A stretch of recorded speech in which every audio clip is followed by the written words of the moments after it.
What happens when I want to compare two different assets on TradingView? Well, today I'm going to teach you how to do exactly that. If you look at the top left side of TradingView, you will see a plus button. Simply click on this plus button and you will see that you can search up any asset.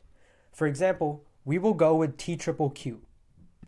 Now that we have clicked on TQQQ, we will see that on the right hand side it's changed from a dollar price scale to a percentage price scale comparing the relative growth of both of these assets.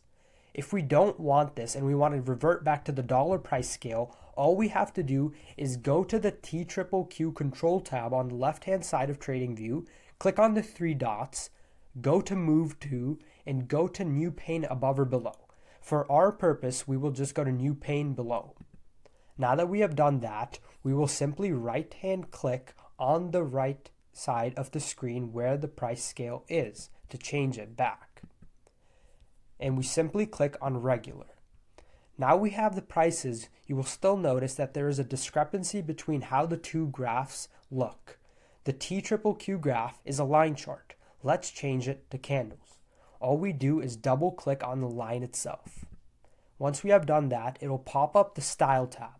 We click on style and we change it to whatever we want. Say for example, we want it to be a candle chart. We will simply go to candles and there we have it, folks. Have a great day.